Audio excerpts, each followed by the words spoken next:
बच्चों, आज हम मैक्रो इकोनॉमिक्स की पहली इकाई के कुछ महत्वपूर्ण प्रश्नों को समझेंगे। समष्टि अर्थशास्त्र एक परिचय। इसकी पहली इकाई में हमारे ब्लूप्रिंट के आधार में कुल 4 अंकों के प्रश्न पूछे जाएंगे। वस्तुनिष्ठ प्रश्न कुल 2 आएंगे हमारे एक अंकों के और 2 अंक का एक प्रश्न आएगा। इस प्रकार परीक्षा के दृष्टिकोण से हमें इस इकाई से छोटे-छोटे प्रश्नों की तैयारी करना पड़ेगा। सही विकल्प चुनना है हमको। सबसे पहला है हमारा समष्टि अर्थशास्त्र में अध्ययन किया जाता है व्यक्तिगत परिवार का, समग्र का, व्यक्तिगत फर्म का, व्यक्तिगत इकाई का।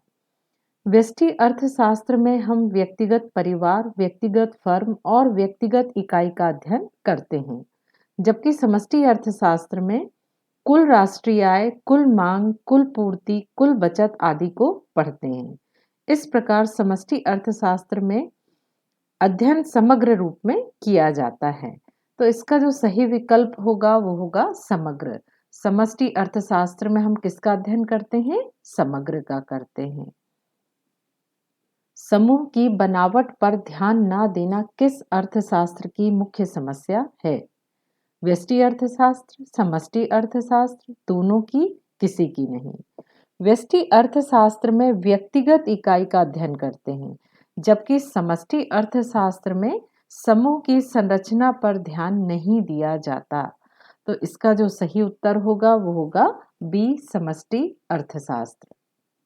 समष्टि अर्थशास्त्र का मुख्य यंत्र है कीमत सिद्धांत, सामान्य मूल्य स्तर, दोनों में से कोई नहीं। व्यष्टि अर्थशास्त्र का मुख्य यंत्र कीमत सिद्धांत है, परंतु सामान्य कीमत स्तर एवं स्फीति का विश्लेषण हम समष्टि अर्थशास्त्र में करते हैं। प्रोफेसर कीन्स के आर्थिक विश्लेषण के बाद कीमत वृद्धि का अध्ययन समष्टि अर्थशास्त्र का महत्वपूर्ण अंग बन गया था। तो इसका हमारा जो सही उत्तर होगा वो होगा हमारा बी, सामान्य मूल्य स्तर। समष्टि अर्थशास्त्र अस्तित्व में आया 1929 के बाद 1950, 1935 और 1901 के बाद। सन 1929-30 की भयानक विश्वव्यापी मंदी के बाद प्रोफेसर जे.एम. कीन्स के अनुसार राष्ट्रीय तथा विश्वव्यापी आर्थिक समस्याओं का अध्ययन समष्टि अर्थशास्त्र के अंतर्गत किया जाने लगा। इसका सही विकल्प हमारा पहला होगा 1929। आर्थिक इकाई हो सकते हैं केवल उपभोक्ता, केवल उत्पादक, सरकार, निगम, बैंक और सभी। आर्थिक इकाई या आर्थिक एजेंट से अभिप्राय ऐसे व्यक्तियों तथा संस्थानों से है जो आर्थिक निर्णय लेते हैं। उपभोक्ता, उत्पादक, व्यक्तिगत आर्थिक इकाई हैं, जबकि संस्थागत आर्थिक इकाई में कौन कौन आते हैं? सरकार है, निगम, बैंक शामिल होते हैं जो सामाजिक कल्याण पर ध्यान केंद्रित करते हैं। इस प्रकार जो सही विकल्प होगा हमारा डी होगा सभी। यानी आर्थिक इकाई उपभोक्ता भी है, उत्पादक भी है और सरकार, निगम, बैंक भी सामाजिक कल्याण पर ध्यान देती हैं। ये संस्थागत आर्थिक इकाई कहलाती हैं। पारिवारिक क्षेत्रक कहते हैं। पारिवारिक क्षेत्रक किसे कहते हैं? फर्म को, सरकार को, फर्म और सरकार के अतिरिक्त दूसरा बड़ा क्षेत्र और सभी को। समष्टि अर्थशास्त्र की दृष्टि से अर्थव्यवस्था के 4 प्रमुख क्षेत्रक होते हैं: परिवार क्षेत्रक, उत्पादक या फर्म क्षेत्रक, सरकारी क्षेत्रक और विदेशी क्षेत्रक। इस प्रकार यहाँ पर जो पारिवारिक क्षेत्रक किसको कहेंगे? फर्म और सरकार के अतिरिक्त जो बड़ा क्षेत्रक होता है वो कौन सा होता है? परिवार क्षेत्रक। रिक्त स्थान की पूर्ति कीजिए। राष्ट्रीय आय का अध्ययन व्यष्टि दृष्टिकोण से नहीं बल्कि खालिस्तान दृष्टिकोण से किया जाता है। समष्टि अर्थशास्त्र में राष्ट्रीय आय तथा कुल रोजगार का अध्ययन केंद्रीय स्थान रखता है, इसीलिए इसे आय व रोजगार का सिद्धांत भी कहते हैं। तो हमारा जो खालिस्तान क्या होगा? समष्टि दृष्टिकोण। राष्ट्रीय आय का अध्ययन हम किस में करेंगे? समष्टि दृष्टिकोण। समष्टि अर्थशास्त्र का खालिस्तान अर्थशास्त्र भी कहते हैं। समष्टि अर्थशास्त्र आर्थिक विश्लेषण में विशिष्ट इकाइयों का अध्ययन ना करके संपूर्ण अर्थव्यवस्था के कुल योगों का अध्ययन करता है। अतः इसे कुल योग संबंधी या सामूहिक अर्थशास्त्र भी कहते हैं। समष्टि अर्थशास्त्र के जन्मदाता प्रोफेसर जे.एम. कीन्स हैं, इसीलिए इसे कहीं कहीं कीन्सियन अर्थशास्त्र भी कहा जाता है। तीसरा हमारा खालिस्तान है, समग्र के समूहों या इकाइयों में परस्पर खालिस्तान पाई जाती है। क्या पाई जाती है? निर्भरता। व्यष्टि अर्थशास्त्र में अन्य इकाइयों का प्रभाव उतना नहीं पड़ता, जबकि समष्टि अर्थशास्त्र में मात्राएं एक दूसरे से परस्पर संबंधित होने के कारण परस्पर निर्भर होती हैं। चौथा हमारा खालिस्तान है, खालिस्तान अर्थशास्त्र के निष्कर्ष सामूहिक या बड़े योगों पर लागू नहीं किया जाता। व्यष्टि अर्थशास्त्र व्यक्तिगत इकाइयों के अध्ययन के आधार पर निर्णय लेता है। अनेक व्यक्तिगत निर्णय जिन्हें समूहों पर लागू करने से निष्कर्ष गलत निकलता है, जैसे एक व्यक्ति के लिए बचत करना ठीक है, लेकिन यदि सभी व्यक्ति बचत करने लग जाएंगे तो इसका अर्थव्यवस्था पर प्रतिकूल प्रभाव पड़ने लगेगा। तो हमने यहाँ क्या देखा कि बचत करना अच्छी बात है, परंतु ये व्यक्तिगत तौर पर, परंतु पूरी अर्थव्यवस्था में हर कोई बचत करने लगेगा तो अर्थव्यवस्था पर उसका प्रतिकूल प्रभाव पड़ेगा। खालिस्तान को समष्टि दृष्टिकोण के विकास का श्रेय दिया जाता है। सन 1929-30 के पहले विश्व में परंपरावादी अर्थशास्त्रियों की विचारधारा प्रचलित थी, परंतु 1929-30 की विश्वव्यापी मंदी के समय इंग्लैंड के प्रसिद्ध अर्थशास्त्री जे.एम. कीन्स ने अपनी पुस्तक में नए सिद्धांत को जन्म दिया, जिसे केन्स सिद्धांत या समष्टि अर्थशास्त्र के नाम से जाना जाता है। प्रोफेसर कीन्स को समष्टि अर्थशास्त्र का पिता भी कहा जाता है। विजातीय समूहों की समस्या खालिस्तान अर्थशास्त्र में पाई जाती है। किस अर्थशास्त्र में पाई जाती है? समष्टि। समष्टि विश्लेषण में यह आवश्यक नहीं है कि जिस समूह का अध्ययन किया जा रहा है वह सजाती इकाइयों का ही बना हो। यदि समूह की रचना ऐसी इकाइयों के आधार पर हुई है जिसका पारस्परिक संबंध ही नहीं, तो ऐसे समूह से निकले गए निष्कर्ष भी सही नहीं होंगे। तो समष्टि अर्थशास्त्र में कौन सी समस्या पाई जाती है, कौन सा दोष पाया जाता है? विजातीय समूहों की समस्या का। सही जोड़ी बनाइए। हमको ए और बी 2 कॉलम दिए हैं, हम इनका सही उत्तर देखते हैं कि कौन सा क्या है। पहला है राष्ट्रीय आय एवं रोजगार। राष्ट्रीय आय एवं रोजगार समष्टि, इसका सही विकल्प क्या होगा? सी होगा। इसका सही विकल्प है सी, समष्टि दृष्टिकोण। समष्टि अर्थशास्त्र में राष्ट्रीय आय तथा कुल रोजगार का अध्ययन मुख्य स्थान रखता है, इसीलिए समष्टि अर्थशास्त्र को आय व रोजगार का सिद्धांत भी कहते हैं। दूसरा हमारा है व्यक्तिगत फर्म।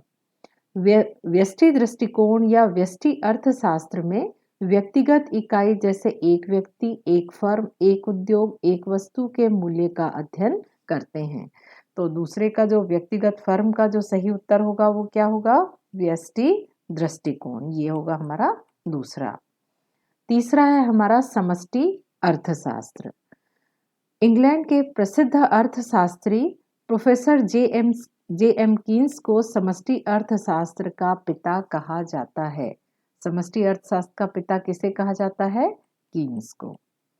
चौथा हमारा है व्यष्टि अर्थशास्त्र। व्यष्टि अर्थशास्त्र का जनक एडम स्मिथ को कहा जाता है। एडम स्मिथ एक ब्रिटिश दार्शनिक और राजनीतिक अर्थशास्त्री थे।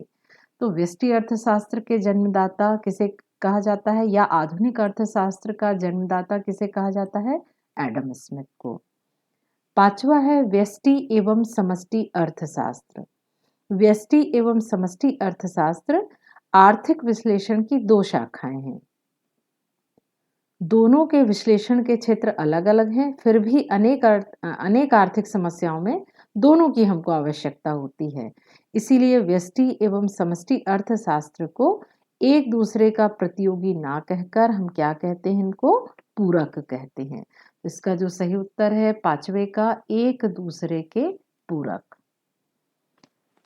छठवा हमारा मैक्रो शब्द।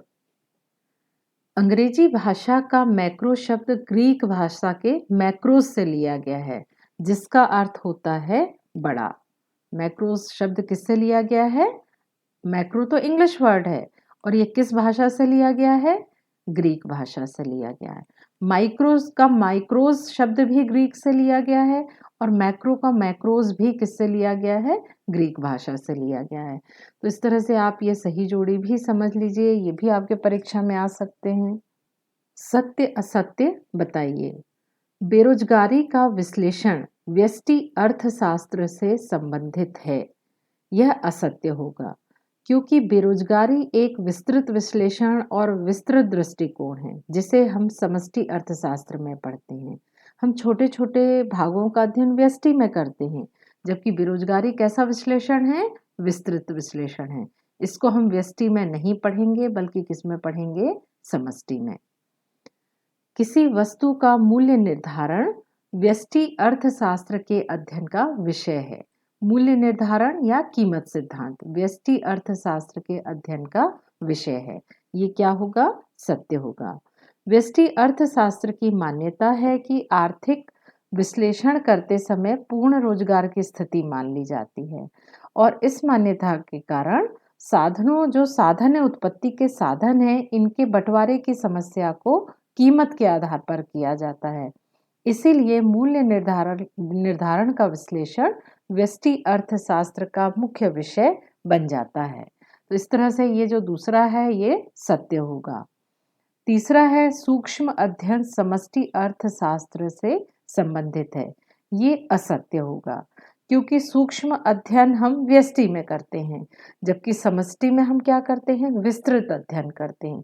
सूक्ष्म अध्ययन हम व्यष्टि में करते हैं, जबकि समष्टि अर्थशास्त्र में हम अर्थव्यवस्था की विस्तृत अध्ययन करते हैं।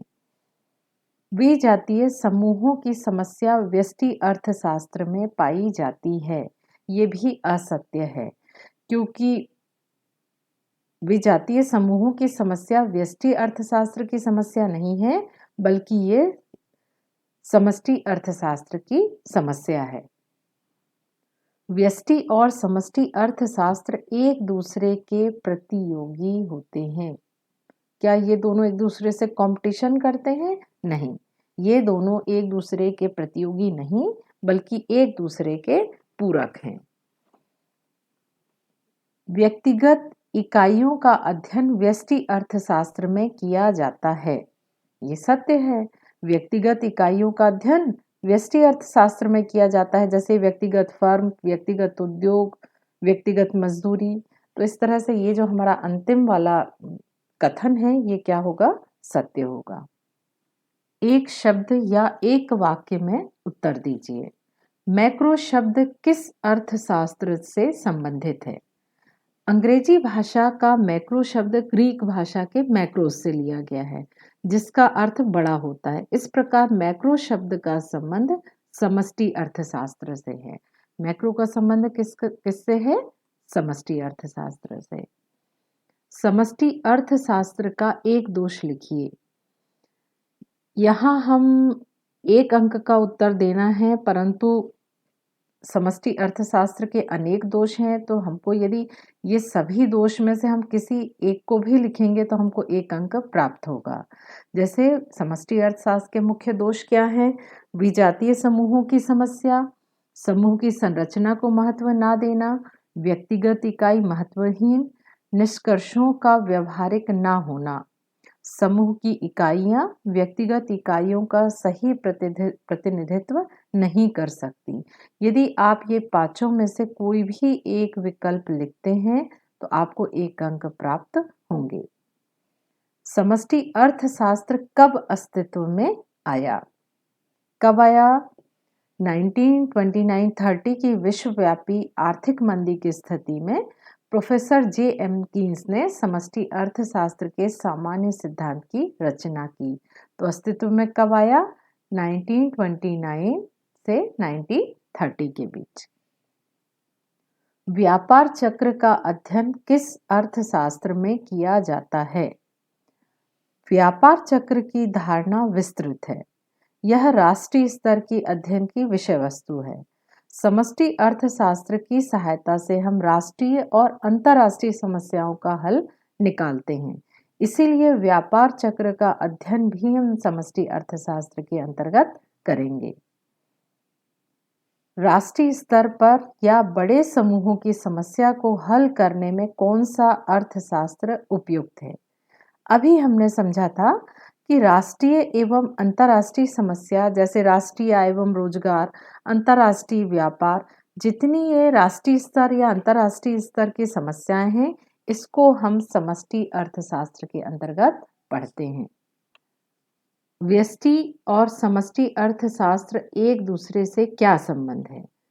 व्यष्टि एवं समष्टि अर्थशास्त्र एक दूसरे के प्रतियोगी नहीं बल्कि पूरक हैं। अब इस इकाई से हमको अति लघुत्तरीय प्रश्न देना है जो 2 अंक के हैं। इनकी शब्द सीमा होती है 30 शब्द। तो मैं आपको थोड़े बड़े प्रश्नों के उत्तर भी दे रही हूँ, परंतु आप ये ध्यान रखिए कि आप इतने में से लगभग 30 शब्दों का उत्तर आप तैयार कर लीजिए। मैंने ज़्यादा इसलिए लिखा है कि आपको जो अधिक सरल लगे आप उसको अपने उत्तर में समावेशित कर सकते हैं। पहला प्रश्न है हमारा, व्यष्टि तथा समष्टि अर्थशास्त्र में 2 अंतर लिखिए। हमने पिछले वीडियो में भी ये वाला समष्टि और व्यष्टि में अंतर देखा था, परंतु फिर भी यहाँ पे हमको 2 अंकों के आधार पर हम फिर से इसको समझ लेते हैं। व्यष्टि अर्थशास्त्र में व्यक्तिगत आर्थिक इकाइयों का अध्ययन करते हैं। व्यष्टि में हम क्या करते हैं? व्यक्तिगत आर्थिक इकाई। जबकि समष्टि में हम संपूर्ण अर्थव्यवस्था के को एक समग्र इकाई के रूप में अध्ययन करते हैं। व्यष्टि अर्थशास्त्र संपूर्ण अर्थव्यवस्था के एक अंश का अध्ययन करता है, केवल एक अंश, छोटी इकाई का, जबकि समष्टि अर्थशास्त्र समग्र का अध्ययन करता है। व्यष्टि अर्थशास्त्र केवल एक स्थान विशेष के लिए उपयोगी है। कितने के लिए? एक स्थान। जबकि समष्टि अर्थशास्त्र की उपयोगिता अंतर्राष्ट्रीय है। तो इस तरह से आप कोई भी 3 पॉइंट में 2 पॉइंट को आप लिख दीजिए परीक्षा में। अगला प्रश्न है, समष्टि अर्थशास्त्र की परिभाषा लिखिए।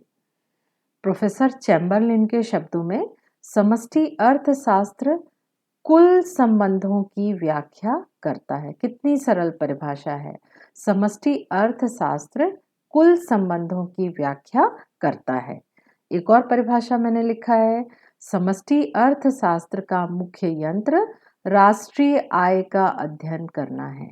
देखिए, आपको दोनों परिभाषा नहीं लिखना है, दोनों में से कोई भी एक परिभाषा भी आप लिखेंगे तो आपको पूरे अंक प्राप्त होंगे। समष्टि अर्थशास्त्र का मुख्य यंत्र राष्ट्रीय आय का अध्ययन करना है।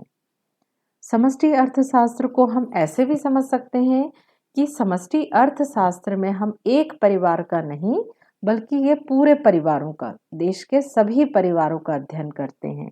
हम किसी एक उद्योग का अध्ययन व्यष्टि में करते थे, परंतु समष्टि में हम क्या करेंगे? सभी फर्म या उद्योगों का अध्ययन करेंगे। हम किसी एक व्यक्ति की आय का अध्ययन, व्यक्तिगत आय का अध्ययन हम समष्टि में नहीं करते, बल्कि राष्ट्रीय आय का अध्ययन हम समष्टि अर्थशास्त्र में करते हैं। समष्टि अर्थशास्त्र की 2 विशेषताएं लिखिए। विस्तृत दृष्टिकोण। समष्टि अर्थशास्त्र की 2 विशेषताएं निम्नलिखित हैं। सबसे पहला है विस्तृत दृष्टिकोण। समष्टि अर्थशास्त्र की धारणा विस्तृत है। इसमें छोटी-छोटी इकाइयों को महत्व नहीं दिया जाता। इसका आर्थिक विश्लेषण हम बड़े क्षेत्र का करते हैं। दूसरा है विस्तृत विश्लेषण। समष्टि अर्थशास्त्र में विस्तृत विश्लेषण को सर्वाधिक महत्व दिया जाता है। सामूहिक हितों पर बल। समष्टि अर्थशास्त्र की महत्वपूर्ण विशेषता सामूहिक हितों पर बल देना है। समष्टि अर्थशास्त्र व्यक्तिगत हित की तुलना में सामूहिक हितों को अधिक बल देता है। आय व रोजगार सिद्धांत।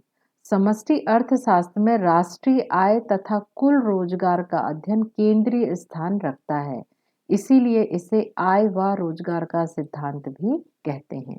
देखिए, यहाँ मैंने 4 विशेषताएं लिखी हैं। आप कोई भी 2 विशेषताओं को अच्छे से तैयार कर लीजिए। समष्टि अर्थशास्त्र के 2 महत्व लिखिए। समष्टि अर्थशास्त्र के महत्व को निम्नलिखित बिंदुओं से स्पष्ट कर सकते हैं। पहला है जटिल समस्याओं का अध्ययन। आधुनिक अर्थव्यवस्था अत्यंत जटिल है क्योंकि अनेक आर्थिक तत्व एक दूसरे पर आश्रित हैं। समष्टि अर्थशास्त्र की सहायता से पूर्ण रोजगार, व्यापार चक्र जैसी जटिल समस्याओं का अध्ययन हो जाता है। व्यष्टि में हमने देखा था छोटी छोटी इकाई का अध्ययन करते हैं, जबकि समष्टि में हम जटिल समस्याओं का अध्ययन, कठिन वाली जो बहुत पूरे देश की आर्थिक अंतर्राष्ट्रीय जितनी नीतियां हैं उनके निर्णय हम किस में करेंगे? समष्टि में करेंगे। आर्थिक नीतियों के निर्माण में सहायक। समष्टि अर्थशास्त्र सरकार की महत्वपूर्ण आर्थिक नीति जैसे कुल रोजगार, कुल आय, व्यापार के सामान्य स्तर आदि पर नियंत्रण करने के लिए समष्टि अर्थशास्त्र सहायक है। इसके बहुत सारे पॉइंट मैंने इकट्ठे लिख दिए हैं। आप इनमें से भी कोई 2 पॉइंट की आप तैयारी परीक्षा के लिए कर सकते हैं। समष्टि अर्थशास्त्र के 2 दोष लिखिए। सबसे पहला है समूह की संरचना को महत्व ना देना। समष्टि अर्थशास्त्र के अंतर्गत समूह के आकार प्रकार का ही अध्ययन किया जाता है, ना कि समूह की संरचना का। दूसरा है व्यक्तिगत इकाई महत्वहीन। समष्टि अर्थशास्त्र के अंतर्गत व्यक्तिगत इकाइयों की तुलना में संपूर्ण अर्थव्यवस्था का अध्ययन किया जाता है। निष्कर्षों का व्यवहारिक न होना। समष्टि अर्थशास्त्र में संपूर्ण मात्राओं का अध्ययन किया जाता है, किंतु समूह के आर्थिक विश्लेषण के आधार पर नीतियां कभी कभी गलत परिणाम भी देती हैं। हमने ये देखा था ये वाले पॉइंट के लिए कि जैसे एक व्यक्ति के लिए बचत करना तो सही है, परंतु संपूर्ण अर्थव्यवस्था के लिए बचत करना अर्थव्यवस्था के लिए ठीक नहीं है। तो निष्कर्ष जरूरी नहीं है कि इसके वास्तव में सभी चीजों पर लागू हो जाए। सूक्ष्म अर्थशास्त्र की समष्टि विश्लेषण पर निर्भरता समझाइए। ये प्रश्न हमको ये पूछना चाह रहा है कि व्यष्टि अर्थशास्त्र समष्टि पर किस प्रकार निर्भर है। अभी तक हमने देखा था कि सूक्ष्म या समष्टि अर्थशास्त्र और व्यष्टि अर्थशास्त्र एक दूसरे के पूरक हैं, और ये प्रश्न में हमको क्या उत्तर देना है कि सूक्ष्म अर्थशास्त्र अर्थात व्यष्टि अर्थशास्त्र समष्टि अर्थशास्त्र पर किस प्रकार निर्भर है। व्यष्टि आर्थिक विश्लेषण के लिए समष्टि आर्थिक विश्लेषण भी आवश्यक है। इसे निम्न आधार पर हम स्पष्ट कर सकते हैं। एक फर्म को अपनी वस्तु का कितना उत्पादन करें, इस बात को निर्धारित करते समय उसको अर्थव्यवस्था की कुल मांग, देश में आय एवं रोजगार की स्थिति आदि बातों पर भी ध्यान देना पड़ता है। यदि हमको सूक्ष्म अर्थशास्त्र में हम एक फर्म के बारे में पढ़ते हैं, तो हमको अपने फर्म में कुल कितना उत्पादन करना है, ये हमको क्या देखना पड़ेगा? संपूर्ण देश की मांग देखना पड़ेगा, शहर की मांग देखना पड़ेगा। मैं यदि एक फ़ोन बनाने वाली फर्म खोल रही हूँ, तो मुझे ये देखना पड़ेगा कि हमारे देश में किस तरह के फ़ोन की डिमांड ज़्यादा है। 2G फ़ोन की डिमांड ज़्यादा है या 4G वाले फ़ोन की डिमांड ज़्यादा है। तो व्यष्टि को किसको देखकर निर्णय लेना पड़ता है? समष्टि को देख के निर्णय लेना पड़ता है। यदि मैं अपने मन से 2G फ़ोन का निर्माण करूँगी, तो मेरा तो उत्पादन जो रहेगा वो बिक ही नहीं पाएगा। तो इस तरह से व्यष्टि समष्टि के आधार पर निर्णय लेता है। कोई फर्म कितना माल विक्रय कर सकेगी, यह उत्पादित वस्तुओं की कीमत पर निर्भर नहीं करेगा, बल्कि समाज की क्रय शक्ति पर निर्भर करेगा। यदि मेरे देश में लोगों की क्रय शक्ति या आमदनी अच्छी है, तो मुझे अपनी वस्तुओं की कीमत अच्छी मिल जाएगी। यदि मेरे देश के लोगों की क्रय शक्ति अर्थात उसकी आय कम है, तो मुझे अपनी वस्तु की कीमत अच्छी नहीं मिलेगी। तो हमने देखा कि व्यष्टि किस पर निर्भर है? समष्टि पर निर्भर है। एक पॉइंट और देख लेते हैं। एक फर्म अपने श्रमिकों को कितनी मजदूरी देगी, यह उस फर्म या उद्योग के श्रम की स्वयं की मांग पर निर्भर नहीं करता, वरन इस बात पर निर्भर करता है कि उसकी समस्त अर्थव्यवस्था में कुल मांग कितनी है। आप दीपावली के समय यदि अपने घर में पुताई कराने के लिए एक मजदूर को बुलाते हैं मान लो, तो उसके मजदूरी का निर्धारण क्या आप करते हैं? नहीं। हम क्यों नहीं करते? क्योंकि हमारे शहर और लगभग अड़ोस-पड़ोस के जितने बड़े शहर हैं, सब में उन मज़दूरों की डिमांड बहुत अधिक होती है। ऐसे में हम यदि उसको चाहें कि कम मज़दूरी में हम उसको काम करवा लें, तो वो काम नहीं करेगा। क्योंकि वो उसको बाज़ार में और अधिक लोग और अधिक मज़दूरी पर उसको काम दे रहे हैं। तो हम ये इस बात पे निर्भर करेगी हमारी मज़दूरी कि बाज़ार में मज़दूरों की कीमत क्या चल रही है। तो इस तरह से जो मज़दूरी है वो भी बाज़ार की दर के अनुसार से प्रभावित होगी। समष्टि अर्थशास्त्र को व्यष्टि अर्थशास्त्र पर निर्भरता समझाइए। अभी हमने पढ़ा था व्यष्टि समष्टि पर किस प्रकार निर्भर है। अब हमको बताना है समष्टि व्यष्टि पर किस प्रकार निर्भर है। समष्टि अर्थशास्त्र का व्यष्टि अर्थशास्त्र के साथ जो परस्पर संबंध है, उसे निम्नलिखित तथ्यों के आधार पर हम स्पष्ट कर सकते हैं। संपूर्ण अर्थव्यवस्था का अध्ययन करने के लिए हमें व्यक्तिगत इकाइयों का विश्लेषण करना पड़ेगा। जब तक व्यक्तिगत इकाइयों के बारे में सही जानकारी प्राप्त नहीं होगी, तब तक समष्टि आर्थिक विश्लेषण सही नहीं हो सकते। आप भी समझते हैं, हमको यदि पूरे देश की आय निकालना है, राष्ट्रीय आय निकालना है, जब तक हम प्रत्येक व्यक्ति की आय नहीं निकालेंगे, हमको राष्ट्रीय आय के जो आंकड़े प्राप्त होंगे, वो कैसे होंगे? गलत होंगे। तो इस तरह से समष्टि अर्थशास्त्र किस पे निर्भर है? व्यष्टि अर्थशास्त्र पर। संपूर्ण अर्थव्यवस्था की सामान्य प्रवृत्ति की सही जानकारी तभी प्राप्त हो सकती है जब हमें व्यक्ति, परिवारों और धर्म के व्यवहार का ज्ञान हो। व्यक्तिगत अध्ययन के आधार पर ही हम संपूर्ण अर्थव्यवस्था का अध्ययन कर सकते हैं। बिल्कुल सच बात है। जब तक हम स्थानीय स्तर पर सही आंकड़े एकत्रित नहीं करेंगे, क्या हम संपूर्ण देश के जो आंकड़े होंगे वो सही होंगे? नहीं होंगे। हमको प्रत्येक छोटी-छोटी इकाई की सही जानकारी जब तक प्राप्त नहीं होगी, हम इनको जोड़कर संपूर्ण अर्थव्यवस्था की जानकारी सही नहीं बना सकते। तो हमने देखा कि समष्टि को भी व्यष्टि पर निर्भर रहना पड़ता है। हमारा अंतिम प्रश्न है, व्यष्टि अर्थशास्त्र और समष्टि अर्थशास्त्र में कौन अधिक बेहतर है? दोनों, समष्टि अच्छा है कि व्यष्टि अच्छा है? व्यष्टि एवं समष्टि अर्थशास्त्र आर्थिक विश्लेषण की दो शाखाएं हैं। व्यष्टि एवं समष्टि आर्थिक विश्लेषण के क्षेत्र अलग-अलग हैं। हमने देखा था ना कि व्यष्टि छोटे क्षेत्र का अध्ययन करता है, जबकि समष्टि बड़े क्षेत्र का अध्ययन करता है। किंतु आर्थिक समस्याएं ऐसी हैं जिसके विश्लेषण के लिए व्यष्टि एवं समष्टि अर्थशास्त्र दोनों की आवश्यकता होती है।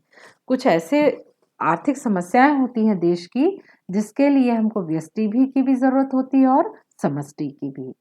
दोनों प्रणालियों में से कोई भी प्रणाली अपने आप में पूर्ण नहीं है। इसीलिए व्यष्टि एवं समष्टि अर्थशास्त्र को एक दूसरे का प्रतियोगी ना कहकर क्या कहा जाता है? पूरक कहा जाता है। क्योंकि दोनों में कमी है, व्यष्टि में भी कमियां हैं कुछ और कुछ कमी समष्टि में है। इसीलिए कभी-कभी हमको व्यष्टि की आवश्यकता होती है और कहीं-कहीं हमको समष्टि की आवश्यकता होती है। यह दोनों आर्थिक विश्लेषण एक दूसरे पर आश्रित हैं तथा एक के अभाव में दूसरे का विश्लेषण अधूरा ही रहेगा। तो आपने देखा, ना ही समष्टि बेहतर है और ना ही व्यष्टि बेहतर है, बल्कि हमको दोनों की आवश्यकता होती है। तो इस तरह से मैंने ये मैक्रो इकोनॉमिक्स समष्टि अर्थशास्त्र की इकाई 1 का आपको वीडियो बना दिया है। यदि आपको इस विषय से कोई संबंधित समस्या है तो आप कमेंट करके मुझसे पूछ सकते हैं। Thank you.